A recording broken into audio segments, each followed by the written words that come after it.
Tem uns 15 dias, mais ou menos, que eu me propus a estar compartilhando com vocês um pouco da minha história, um pouco da minha trajetória e dos bastidores. Pois é, só que para isso eu preciso vencer a mim mesmo. Exato. Eu preciso vencer pensamentos, alguns em excessos, alguns autocríticos. Eu preciso vencer alguns medos. E por mais que as pessoas falam, Shirley, você tem muita facilidade para se comunicar, você tem uma boa oratória, uma boa eloquência, sua linha de raciocínio prende a atenção, eu gosto de te assistir, de te ouvir, de te acompanhar. Eu, nos bastidores, lido com medos.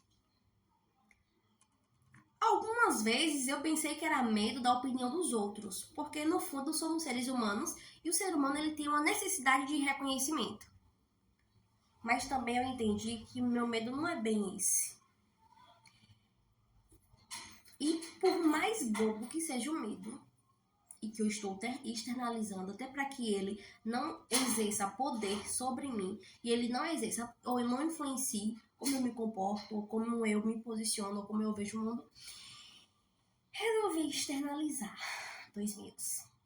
Medo da fama e medo da mudança financeira brusca. Calma. Fama é uma coisa, reconhecimento é outra coisa. Todas as pessoas trabalham e elas querem reconhecimento. E o reconhecimento é uma validação de que elas estão no caminho certo. O reconhecimento é uma validação do que o que elas oferecem de produto ou serviço exerce influência ou gera um impacto ou traz um resultado ou uma qualidade que a outra pessoa que está recebendo o produto ou serviço gosta. Então, assim, medo de reconhecimento? Jamais. Até porque a gente estuda e trabalha para que a gente consiga fazer ou ser a diferença na sociedade. A gente faz um juramento quando a gente conclui o curso superior. Então, não é sobre isso.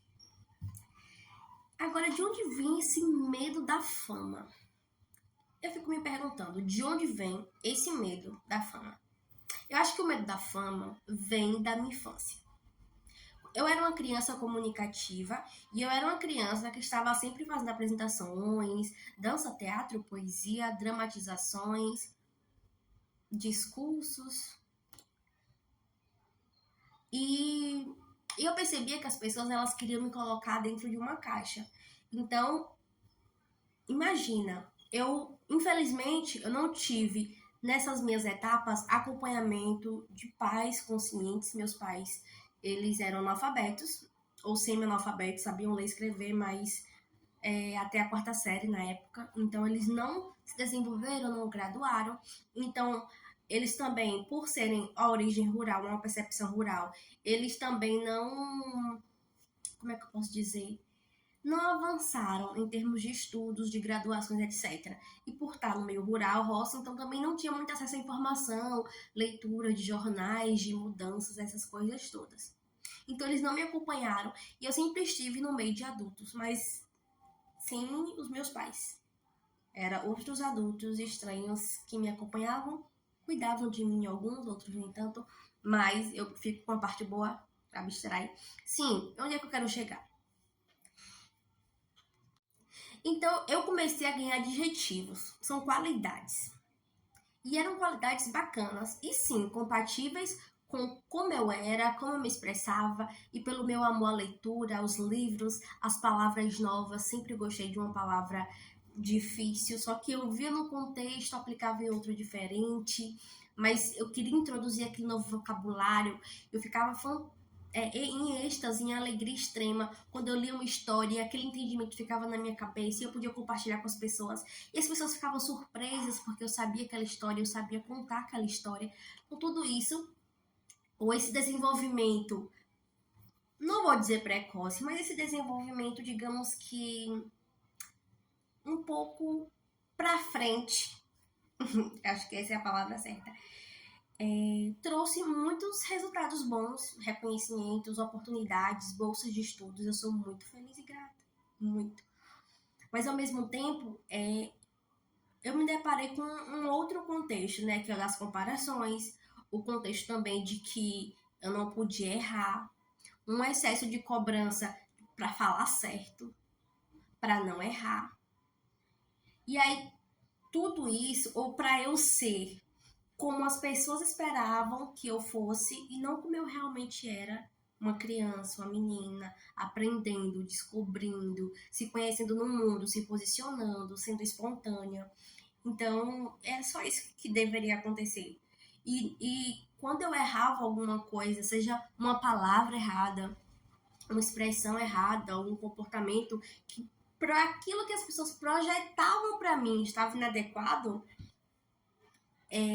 eu recebia uma represália, tipo uma repressão muito desproporcional. Que absurdo, Shirley, você falando isso, sendo que as nossas falas, ainda mais falas de crianças também, elas estão relacionadas com o que os adultos dizem. Se a gente estuda, nós vamos. Eu sei conjugar o verbo, e se for para escrever, nós vamos, a gente vai escrever, nós vamos, no escrito, na gramática culta. Mas quando você está no meio, onde as pessoas falam nós vai, nós vai, nós vai, e aquela é a linguagem que você compreende, que você fala também, e embora você saiba que na redação você não vai falar isso, ou às vezes você nem tem consciência dessa mudança tênue do meio do que você aprendeu na escola. E por mais que você corrija também, às vezes você é chata, inadequada, enfim. Então era um absurdo para as pessoas entenderem isso. E aí viu uma sobrecarga de crítica, sobrecarga de expectativas frustradas. E aí eu não sabia lidar com isso. Eu não sabia lidar com o medo de não saber, ou o medo de meio que frustrar o outro, porque o outro esperava muito de mim. Ai, como eu queria poder abraçar aquela criança e falar assim: tudo bem, criança, sendo obrigada a saber todas as coisas, sendo obrigada a falar corretamente. Você deve. Você está aprendendo, você está mudando, mas dentro do seu contexto de realidade está tudo bem. Tente só ponderar os lugares, como é que você vai falar, os ambientes, como é que você vai se expressar. Tudo vai ficar bem. Então, acho que a fama, e agora vendo a realidade de famosos, de influencers, etc., eu vejo que a fama, ela lhe coloca dentro de uma caixa, e eu não suporto, eu não caibo dentro de caixa. Eu detesto quando as pessoas criam uma expectativa, uma projeção e querem que eu me encaixe dentro daquilo que é o pensamento delas, dentro daquilo que elas esperam de mim, não dentro daquilo que eu realmente, essencialmente sou. Reconhecimento eu quero, mas fama eu tenho muito medo. 2. Mudança de realidade brusca. Quem não gostaria de ficar rico de um dia pra noite? Né? Eu gostaria. Só que, junto com o dinheiro, vem alguns males. E às vezes a gente tem que estar preparado para esses males. Então, tendo um preparamento emocional ou digamos que uma maturidade para gerir a finança ou para saber com quem se relaciona, uma maldade, sim, uma malícia para saber com quem relaciona, vai fazer grande diferença, muita diferença sobre vários aspectos. E em especial sobre a nossa proteção física, sobre a nossa proteção emocional e também seletividade relacional. Então, quando a gente não tem nada em tese, e a gente já consegue ver que alguns comportamentos são por conveniência, interesse e outros nem tanto, imagina com muito dinheiro. Então, sim, essas duas coisas me assustam bastante. Encerro aqui porque eu preciso cumprir isso e eu preciso vencer esses medos que agora, externalizando, eles não fazem sentido assim tanto, mas que de alguma forma eles me boicotam e eu não quero aceitar que eles continuem me boicotando. É isso.